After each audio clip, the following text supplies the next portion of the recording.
The starship graveyard stretched like a frozen memorial across the void of deep space. Thousands of derelict vessels hung suspended in a silent cemetery, each telling a story of defeat against the Centauri hegemony.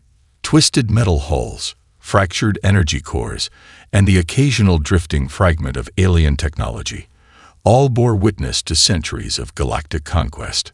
Captain Michael Harrison studied the holographic display, his weathered fingers tracing the ghostly outlines of fallen ships. Each vessel represented a civilization that had challenged the Centauri and paid the ultimate price. The Krell Confederation, the Nexus Collective, the Quantum Monarchies, all reduced to footnotes in a galactic history written by ruthless conquerors. Humanity had been little more than a footnote itself, a primitive species tucked away in an unremarkable solar system, barely registered as a potential threat by the vast networks of advanced civilizations. But Harrison knew something was changing. The quiet revolution brewing in forgotten research stations and underground laboratories would soon become a thunderous declaration. The research station where he stood was anything but impressive. Located in the outer rim of human-controlled space, it looked like a rusted relic, intentionally so. Camouflage wasn't just about visual deception. It was about manipulating expectations, and humanity had become exceptionally good at that. Deep within the station's most secure laboratories, a team of engineers worked with a passion that bordered on obsession. They weren't just building a warship. They were crafting a message, a response to centuries of galactic dismissal. Dr. Rachel Freeman stood before a massive holographic schematic, her dark skin glistening with a thin layer of sweat. Caffeine and determination kept her running on minimal sleep. Her team had been working for years on a project that would redefine everything known about spacecraft design. The neural interface is at 97% synchronization, she muttered, adjusting a complex set of quantum resonance calculations. We're close. So damned close. Her second-in-command, Eric Rodriguez, checked the latest stress simulation results. Numbers danced across his augmented reality display, showing impossible calculations that would make traditional engineers laugh or weep. The Centauri designed their ships like machines, Eric said, his voice low and intense. We're creating a living system, something that thinks, adapts, predicts. The ship they were designing, the UNSS Prometheus, was more than just a military vessel. It was a technological manifesto, a statement that humanity would no longer be content with being overlooked. Captain Harrison walked into the primary design chamber, his military-issued boots making a sharp sound against the metallic floor. He wasn't just a military leader. He was a visionary who understood that the next war would be won through innovation, not just firepower. Status report, he said, not as a question but a command. Dr. Freeman looked up, a rare smile crossing her typically serious face. We're ready for the first full systems test. Everything we've learned about quantum mechanics, neural networking, and adaptive materials is coming together. The ship's design broke every conventional rule of spacecraft engineering. Traditional faster-than-light drives were replaced with quantum entanglement propulsion.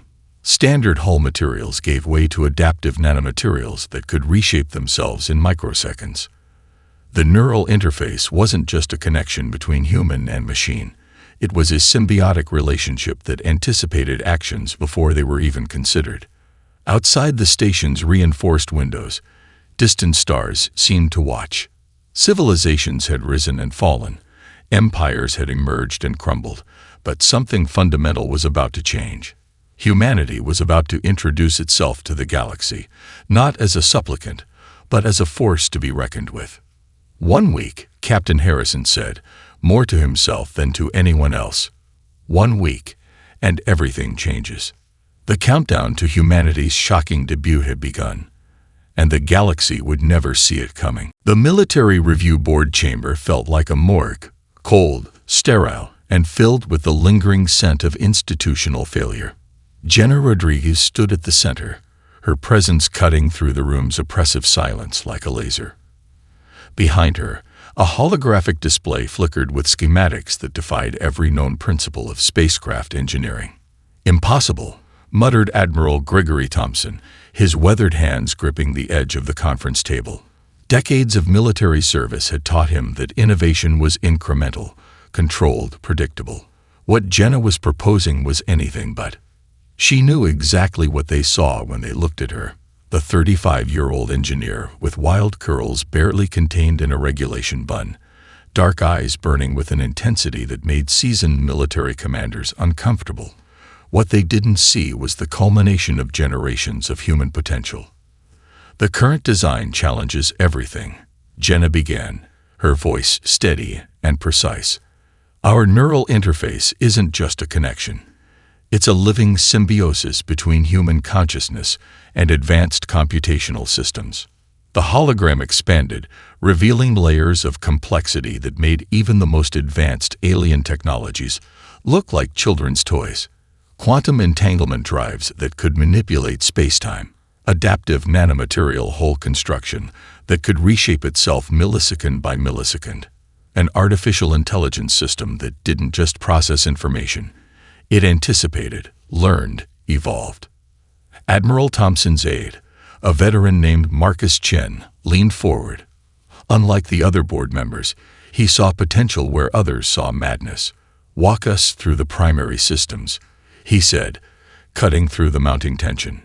Jenna's fingers danced across the holographic interface. Layers of technology peeled back like the petals of a mechanical flower. Traditional spacecraft rely on predetermined response protocols. Our design creates a symbiotic network where the ship becomes an extension of the human crew, and vice versa. She highlighted the neural interface system. Most military engineers approached AI as a tool, a sophisticated computer program designed to follow protocols. Jenna's approach was fundamentally different. The ship's intelligence would be a living, breathing entity that could make split-second decisions based on potential outcomes most beings couldn't even conceptualize. The quantum probability matrix allows for instantaneous tactical recalculation, she explained. Not just predictive analysis, but actual probability manipulation. The ship doesn't just respond to threats, it reshapes the entire tactical landscape. An alien consultant from the Galactic Technology Exchange sat in the corner, his crystalline form shifting with barely contained derision. Representatives from 3 different star systems watched through secured holographic links, their collective skepticism a tangible force in the room. Eric Rodriguez, Jenna's brother and lead computational engineer, stepped forward. Where Jenna was fire, he was calculated precision. Our preliminary simulations show a 600% improvement in combat effectiveness compared to current deep space vessels. The adaptive systems can reconfigure hull integrity, weapon systems, and energy distribution faster than any known technology. The room fell silent. Faster than light communication networks would soon carry whispers of what was happening. A human team was proposing something that fundamentally challenged every established rule of spacecraft design. Admiral Thompson finally spoke. "The resource requirements alone are within projected military budgets," Jenna interrupted. Her confidence was not arrogance, but a deep-seated understanding of what humanity could achieve when truly motivated. The alien consultant couldn't contain himself any longer. "Mathematical nonsense," he sputtered, his crystalline form vibrating with contempt. "Your calculations defy fundamental principles of quantum mechanical interaction." Eric's response was a simple data projection. Decades of research, thousands of simulations, mathematical models that rewrote established scientific understanding. The alien's argument crumbled under the weight of human innovation. "We're not asking for approval," Jenna said, her voice cutting through the mounting tension. "We're presenting the future." Outside the conference room, the first prototype of the UNSS Prometheus waited. More than a warship, it was a statement. Humanity was done being overlooked. They were ready to reshape the very understanding of what was possible. The galaxy was about to receive a message written in the language of pure, unbridled potential. The quantum displacement alarm screamed a microsecond before the Zentari battle group materialized. Space itself seemed to ripple and tear, revealing a formation of warships that had crushed civilizations for millennia. Sleek obsidian hulls bristled with weapon systems that could reduce entire planetary populations to radioactive dust. Captain Michael Harrison felt nothing resembling fear. His hands moved with surgical precision across the neural interface, becoming one with the UNSS Prometheus in ways no previous human-machine system had ever achieved. Incoming transmission, called out Lieutenant Sarah Nakamura, her voice calm despite the approaching threat. Centauri battle group demands immediate surrender. A chorused laugh erupted from the bridge crew. Surrender wasn't in humanity's vocabulary today. The Centauri ships represented the pinnacle of galactic military technology. Each vessel was a marvel of destructive engineering, powered by antimatter cores and equipped with weapons that could shred molecular bonds. They had conquered civilizations that had existed for tens of thousands of years. Humanity was barely a blip on their radar, a primitive species to be crushed or ignored. They didn't know what was coming.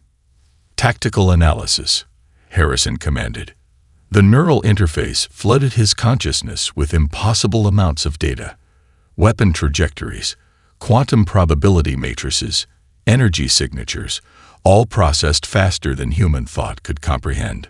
The Prometheus wasn't just a ship. It was a living weapon system that anticipated conflict before conflict existed. Lieutenant Eric Rodriguez managed the quantum probability systems. His fingers danced across holographic interfaces, but his primary connection was neural, a direct link that transformed mathematical calculations into predictive combat strategies. The first Centauri missile wave approached. Traditional spacecraft would attempt evasive maneuvers or deploy energy shields. The Prometheus did something entirely different. Space itself seemed to twist. The incoming missiles found themselves navigating impossible geometries. Quantum entanglement drives manipulated local spacetime, creating probability corridors that defied traditional physics. Missiles that should have been direct strikes suddenly found themselves redirected, their targeting systems confused by mathematical impossibilities. Adaptive hull configuration initiated, announced the ship's neural interface. The nanomaterial hull began to reshape itself microsecond by microsecond, creating a dynamic defense system that was less a static barrier and more a living, breathing adaptive membrane. Centauri weapon officers watched in horrified confusion. Their targeting systems couldn't lock. Their missiles danced through impossible trajectories. The human vessel moved like nothing they had ever encountered, not flying, but existing in multiple potential states simultaneously. Primary weapon systems charging. Sarah called out. But it wasn't a weapon in any traditional sense. The Prometheus was preparing to rewrite the very definition of space combat. Captain Harrison's consciousness merged completely with the ship. He wasn't piloting. He was becoming the vessel. Every potential outcome calculated, every strategic possibility explored in nanoseconds. The Centauri commander's transmission turned from demands to panic. What is this? Targeting systems offline.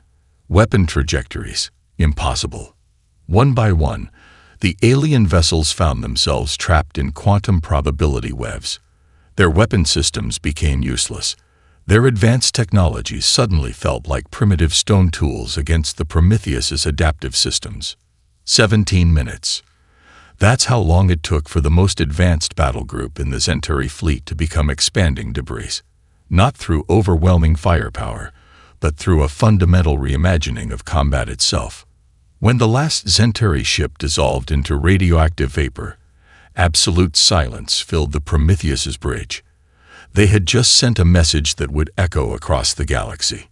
Humanity had arrived, and they were nothing like anyone expected. Damage report, Captain Harrison requested, though he already knew the answer. 0 structural damage, Sarah responded, a hint of disbelief in her voice. All systems optimal. The stars outside seemed to watch, waiting, wondering. The first battle was over. The real war was just beginning. The quantum communication network erupted like a supernova of panic. Encrypted channels blazed with transmissions that no firewall could contain. The destruction of the Zentari battle group wasn't just a military defeat, it was a fundamental challenge to the established galactic order.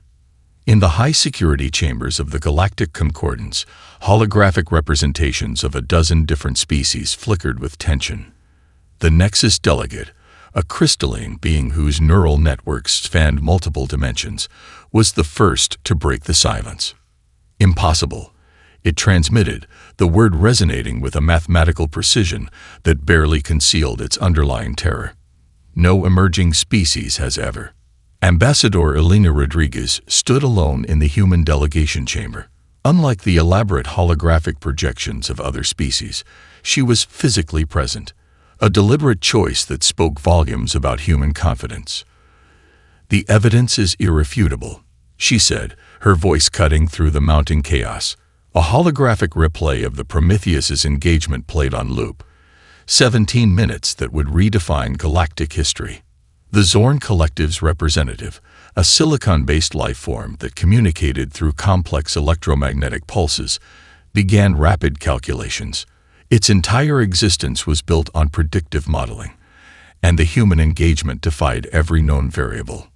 Quantum probability manipulation beyond current theoretical frameworks, the Zorn delegate transmitted. Its electromagnetic field pulsed with a mixture of terror and scientific excitement. The technological leap is unprecedented. Behind the scenes, human intelligence agencies were working overtime. The Prometheus wasn't just a military victory. It was a strategic masterpiece that would reshape global politics for generations. Dr. Rachel Freeman, the lead engineer behind the ship's design, found herself in an emergency briefing with top military and diplomatic leadership. Her presentation was clinical, precise, and utterly devastating. "Our neural interface technology represents a fundamental reimagining of human-machine interaction," she explained. "It's not just about processing speed. We've created a symbiotic system that anticipates conflict before it occurs." The military advisors watched in stunned silence. Traditional warfare doctrine suggested gradual technological progression. The Prometheus had just obliterated that concept entirely. Admiral Gregory Thompson reviewed the battle logs for the 100th time. 17 minutes. 17 impossibly short minutes that had changed everything. "They're going to come for us," he said quietly to Elena Rodriguez. "The Zentari won't accept this defeat." Elena's smile was sharp enough to cut quantum fields. "Let them try." Across the galaxy, communication networks burned with speculation. Some alien civilizations prepared for war. Others watched with a mixture of terror and fascination. The human engagement had exposed a fundamental truth. Technological innovation wasn't just about firepower, but about reimagining the very nature of conflict. The Quantum Preservation Council, a multi-species organization dedicated to maintaining technological balance, called an emergency session. Their primary concern wasn't the Zentari defeat. It was the implications of human technological capability. They demonstrated a level of adaptive technology that makes our current understanding obsolete, the Council's primary analyst noted. Its neural network struggled to process the implications. Back on Earth, the response was surprisingly calm. No grand celebrations, no theatrical displays of military might, just a quiet, confident preparation. The Prometheus was proof of concept, and more ships were already under construction. Elena Rodriguez understood the deeper game. This wasn't just about military superiority. It was about challenging every established paradigm of technological and cultural development. "We're not just fighting a war," she told her closest advisors. "We're introducing the galaxy to a new way of thinking."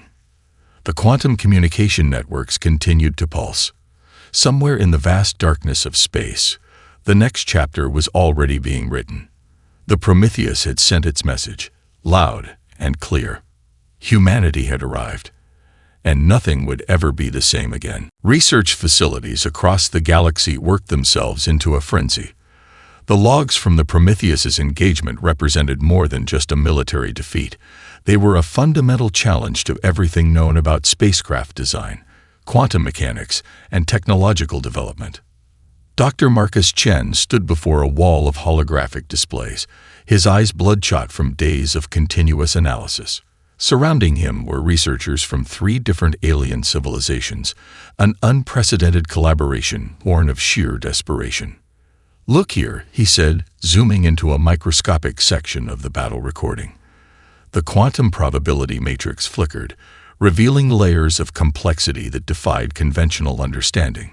The Zorn Collective's lead researcher, a being composed of interconnected quantum processors, shifted its electromagnetic field in what could only be described as profound confusion. "Impossible," it transmitted. The word had become a mantra across research facilities galaxy-wide. The neural interface was the true marvel. Traditional artificial intelligence systems followed programmed protocols. The Prometheus's system didn't just process information. It anticipated, learned, and adapted in ways that blurred the line between technology and living intelligence. Dr. Elena Rodriguez's design notes became the most valuable document in the known universe. Research teams worked around the clock, dissecting every line of code, every theoretical framework, every revolutionary concept. "It's not just a ship," Marcus muttered, more to himself than to his colleagues. "It's a completely new approach to existence." The quantum entanglement drive represented the most significant breakthrough. Where other civilizations viewed faster-than-light travel as a matter of energy expenditure and spatial manipulation, the humans had transformed it into something closer to probability engineering.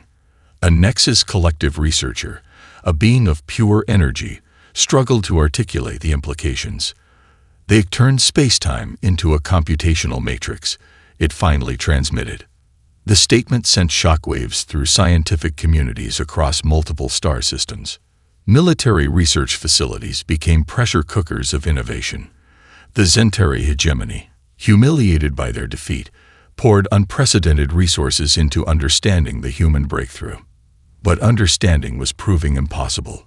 Dr. Sarah Nakamura, one of the original Prometheus design team members, watched the global reaction with a mixture of scientific excitement and strategic calculation. Each attempt to reverse engineer their technology would fail by design. "The neural interface isn't just a system," she explained during a classified briefing. "It's a living ecosystem that adapts faster than any attempts to study it. We've created something that learns faster than it can be analyzed." The adaptive nanomaterial hull represented another revolutionary concept. Traditional spacecraft used static materials with predetermined stress tolerances. The Prometheus's hull was alive, constantly reconfiguring, predicting potential damage, redistributing molecular structures millisecond by millisecond. Research teams from the Quantum Preservation Council worked themselves to exhaustion. Their traditional monitoring systems, designed to track technological development across civilizations, had been rendered completely obsolete. "We're looking at a technological leap that doesn't just change the game," one senior analyst noted. "We're looking at a complete rewrite of the rulebook." The economic implications were equally staggering.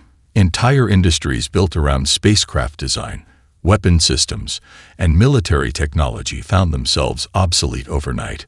Corporations that had dominated galactic markets for centuries suddenly faced extinction. Marcus Chen understood the deeper game. This wasn't just about military superiority. It was about challenging fundamental assumptions of technological development. "Humans don't just think outside the box," he told his international research team. "We rebuild the box into something nobody else could imagine." The quantum communication networks continue to pulse with speculation, fear, and an underlying current of scientific excitement. Somewhere in the vast darkness of space, more human ships were taking shape, each one a promise of further revolutionary developments. The galaxy was changing, and humanity was holding the paintbrush. Research facilities worked around the clock. Military strategists recalculated every known conflict scenario. Diplomatic channels buzzed with unprecedented tension. The Prometheus had done more than win a battle. It had introduced the galaxy to a fundamental truth. Human potential knew no limits. The conference room at the Advanced Space Technologies Research Center felt more like a battlefield than a meeting space. Jenna Rodriguez stood at the head of the table, her presence cutting through the mounting tension like a laser. "We're not just developing a new ship," she declared. "We're rewriting the fundamental approach to human technological development." Admiral Gregory Thompson's weathered face showed the lines of decades of military service. He represented the old guard, those who believed in incremental progress, in careful, calculated advancement. The Prometheus had blown those principles apart. "The risks are astronomical," argued Dr. Michael Chen, head of the Conservative Technology Review Board. His holographic projection flickered with barely contained frustration. "We're talking about a system that challenges every established protocol of human-machine interaction." Eric Rodriguez, Jenna's brother and lead computational engineer, stepped forward. "That's precisely the point," he countered. "Our current technological paradigms are a cage. The Prometheus proves we can break free." Corporate representatives from major defense contractors sat in stunned silence. The Prometheus had rendered billions of dollars of existing military technology obsolete overnight. Some saw opportunity. Others saw an existential threat to their entire business model. "Think about the economic disruption," warned Alexandra Petrova, a senior executive from Global Defense Solutions. Her holographic avatar radiated tension. "We're talking about complete market restructuring." The room divided along familiar lines. Conservative military strategists argued for careful, controlled development. Innovation teams pushed for aggressive technological expansion. Corporate interests fought to protect their existing investment portfolios. Jenna understood the deeper conflict. This wasn't just about a single ship or a technological breakthrough. It was a fundamental challenge to how humanity viewed its place in the universe. "We've been playing by someone else's rules," she said, her voice cutting through the mounting arguments. "The Prometheus is proof that we can write our own." Behind the scenes, political maneuvering reached a fever pitch. Some government factions wanted to slow down the development process. Others saw the Prometheus as humanity's ticket to galactic relevance. Dr. Rachel Freeman, the original lead engineer, found herself fighting battles on multiple fronts. Military conservatives demanded traditional approaches. Corporate interests saw the technology as a threat to established markets. Political advisors worried about potential galactic repercussions. "This isn't just about military superiority," Rachel explained during a classified briefing. "We're demonstrating a fundamentally different approach to technological development. We don't just improve existing systems, we reimagine them entirely." The neural interface technology became the most contentious point. Traditional AI development focused on creating tools, sophisticated computer systems designed to follow predetermined protocols. The Prometheus's system was something entirely different, a living, adaptive intelligence that blurred the line between machine and consciousness. Eric Rodriguez worked around the clock, pushing the boundaries of what was considered possible.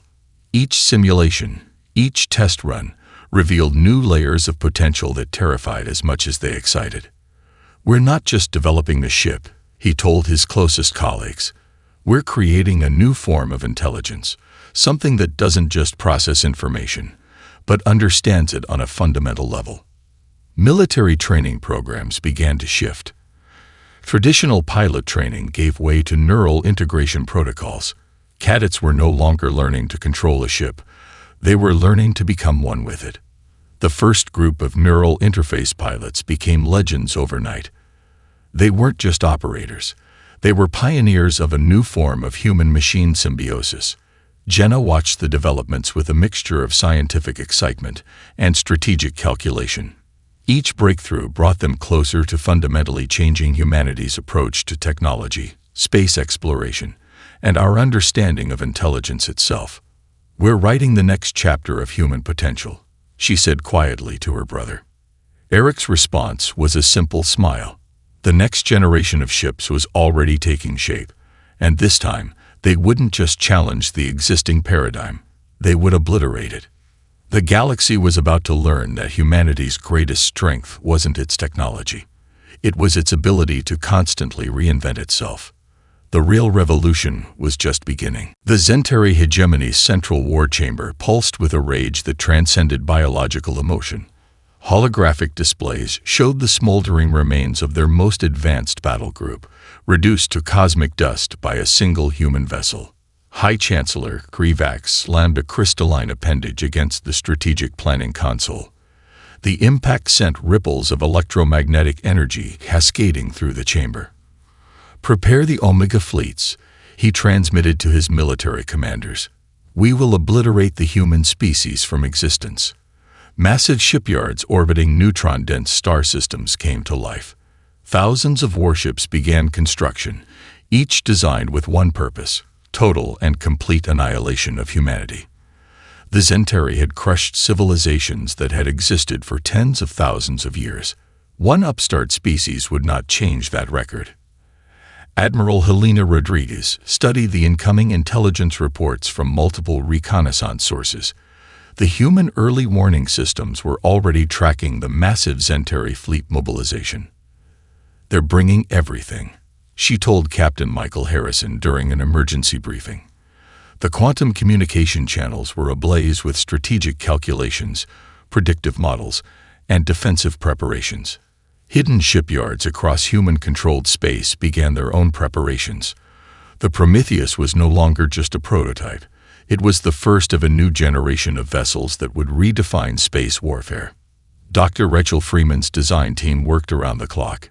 Each new ship incorporated lessons learned from the first engagement. Adaptive systems became more responsive. Neural interfaces grew more sophisticated. The line between human intelligence and machine capability blurred further with each passing day. "They're predictable," Eric Rodriguez noted, analyzing the Zentari fleet's historical combat data. "Linear thinking. Always the same approach to conflict resolution." The Zentari strategy was brutally simple: overwhelming force, massive energy weapon barrages, destruction through sheer computational superiority. They had no concept of the fundamental shift humanity represented. In orbital research stations, neural interface pilots trained in next-generation combat simulations. These weren't traditional pilots. They were living extensions of their ships, their consciousness merging with adaptive technological systems in ways that defied traditional understanding. High Chancellor Krivax received reports from multiple intelligence sources.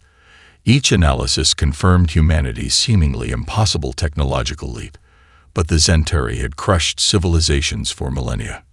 One lucky engagement would not change their galactic dominance. "Prepare the quantum disruptor arrays," he transmitted to his fleet commanders. "We will tear their molecular structures apart." Human strategic planning took a different approach. Instead of preparing for a single massive confrontation, they developed a distributed network of adaptive response systems. Each ship would be a living, thinking entity, capable of independent strategic decision-making. Admiral Helena Rodriguez understood the deeper game. This wasn't just about winning a battle. It was about fundamentally challenging how intelligent species approached conflict. "We're not just building ships," she told her senior commanders. "We're creating a new form of collective intelligence." The quantum communication networks burned with preparation. Diplomatic channels went silent. Every advanced civilization watched with a mixture of terror and fascination as the most significant conflict in galactic history prepared to unfold. Centauri fleet formations began to move. Thousands of warships assembled in mathematically precise configurations. Each vessel represented centuries of technological development. Each weapon system had crushed countless civilizations. They had no idea what was coming. In hidden orbital shipyards, the next generation of human vessels took shape. Each one was a promise, a declaration, a fundamental challenge to every established rule of space warfare. The massive Zentari fleet approached human-controlled space. Weapon systems charged. Energy readings spiked across multiple star systems. Captain Michael Harrison stood on the bridge of the Prometheus, his consciousness merging with the ship's neural interface. A smile crossed his face. Let the real war begin. The stars themselves seemed to hold their breath, waiting, watching, knowing that everything was about to change. Space itself seemed to shudder as the Zentari fleet emerged from quantum displacement. Thousands of warships stretched across multiple star systems, a metallic nightmare that had crushed civilizations for millennia. Their weapon systems represented the pinnacle of destructive engineering, or so they believed. Captain Michael Harrison's consciousness merged completely with the Prometheus. He wasn't just piloting a ship. He had become something entirely new, a living, thinking system that anticipated conflict before it could manifest. Incoming, Lieutenant Sarah Nakamura called out, but it wasn't a warning. It was an observation. The first wave of Centauri missiles approached with mathematical precision. Traditional defense systems would attempt to intercept or evade. The human fleet did something entirely different. Space twisted. Probability became a weapon more devastating than any physical projectile. The Centauri missiles found themselves navigating impossible geometries. Quantum entanglement drives manipulated local spacetime, creating corridors that defied fundamental understanding of physics and warfare. High Chancellor Krivax watched in horror as his carefully constructed battle plan dissolved into cosmic chaos. Impossible, he transmitted, his crystalline form vibrating with disbelief. Dr. Rachel Freeman's design philosophy revealed itself in full glory. Each human vessel wasn't just a weapon. It was a living, thinking entity that rewrote the rules of engagement with every microsecond. The human fleet moved like a living organism, not as individual ships, but as a collective intelligence that anticipated, adapted, and transformed faster than any computational system could comprehend. Centauri weapon officers found their most advanced targeting systems rendered useless, their energy weapons twisted through impossible trajectories. Ships that should have been direct strikes found themselves redirected by mathematical impossibilities. "We're not fighting," Eric Rodriguez said during the battle's early moments. "We're teaching a lesson." Each human ship carried the neural interface technology that had first emerged with the Prometheus. They weren't just computers.